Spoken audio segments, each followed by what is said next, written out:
Hey there, I'm Amy and welcome to my channel Planting Joy, a channel dedicated to growing. In today's video, we're going to take a look at my hydroponic garden I started over a month ago. We're going to see what plants are doing well in the hydroponic environment, what's not doing so well, and troubleshoot some of the things that are going on in this early stage. There's actually a couple different things going on here. In the back, I have my deep water culture. Basically what that is just hydroponics with an air pump.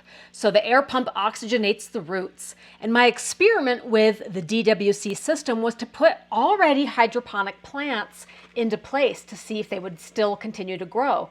Look at this butter lettuce. The root system is strong. It has no signs of rot or softening. The oxygenation from the pump is working well. And the lettuce looks pretty well other than a couple of spots, a couple of dried leaves. Now next door was hydroponic watercress. Look at the root ball, still pretty decent, not mushy or anything, but the watercress doesn't look so great.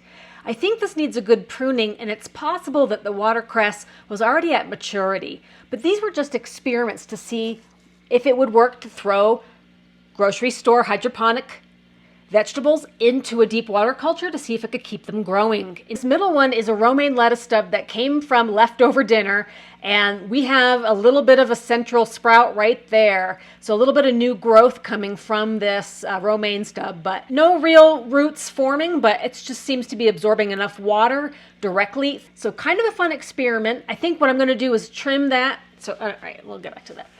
All right. The rest of what's going on is mason jar hydroponics, also called Kratky.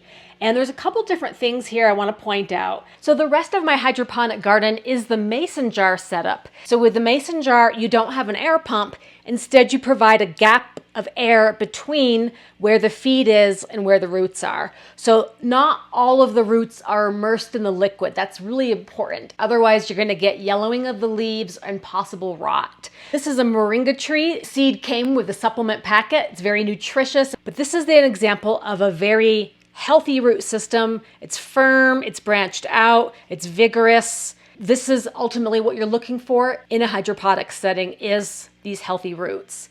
The leaves look really good on this, although there is a little bit of yellowing on this leaf. So early on, there might have been too much water and not enough air gap. But this is definitely my top performer from seed. Very impressive, but probably because it's a tree. Other top performers in mason jars are arugula and bok choy. Let's look at the bok choy first. I think what you'll see most notably is that the leaves are a little bit yellow. And I think that's because the air gap wasn't as pronounced as it could be. The roots are there, they're very long, but they are very slight. They are a little bit delicate. I'm afraid to kind of like touch it too much. But one challenge I was running into with mason jars and these early roots on the greens is that in my air gap, my roots were starting to really dry up. And that's because I live in a really dry climate, Colorado, and that's, without a lot of humidity, your air gap might dry out your roots. So that's the drawback, I think, to mason jar hydroponics, is that you might see a little bit of drying off of your roots before they become too vigorous. All right, let's look at the arugula. They're starting to branch out. They're definitely long, but there's some really spindly parts up here that look very delicate, almost super fragile. Every day I had to come in and moisten the roots on the air gap because they were looking like they were dried out. It's an extra step I'm having to do in the mason jar hydroponics. It's wintertime, the air is excessively dry. I don't really have a way to humidify this right now, so I'm just working with it. But leaves looking strong. There's a little bit of yellowing there, probably because I've been trying to keep those roots really damp. It's getting there. 5 weeks in, this is what it's looking like. A few weeks ago, I had to replace some seeds because they weren't germinating, so I added different herbs. I tried holy basil, thyme, sage, rosemary, and I added another jalapeno, and I added more. I cracked my cilantro seeds. Well, so surprised that cilantro finally germinated, so that's a win. It's taken an entire month to germinate cilantro. The jalapenos come back. So that's germinated. The holy basil has germinated. If you can look really close right there, there's 3 or 4 seeds, but one of them's germinated. And here we have thyme. This one has germinated as well, so that's looking better than the previous seed that was in there.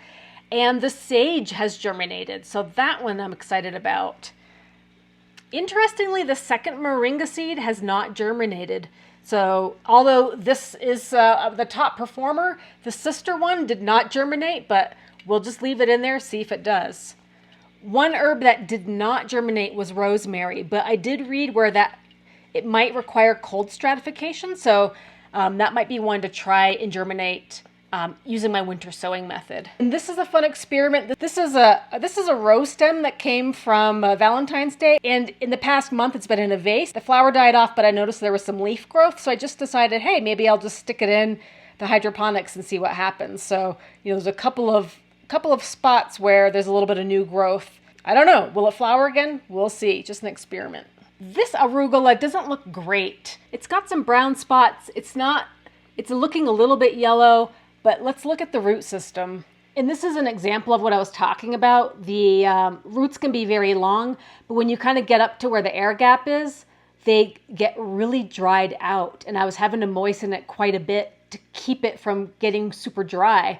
So I think that led to some of this funny looking formation of the leaves. They just are yellow and a little bit dried out looking. I expected this to look better, but it is what it is, and it's a little bit leggy, but the root system is so faint and fragile, I was just afraid of it totally drying out, so I'm just going to put that back in. I have dill that's looking really good. Again, this is 1 month into it. The roots are definitely getting there. There's some that are still kind of coming out of the rock wool.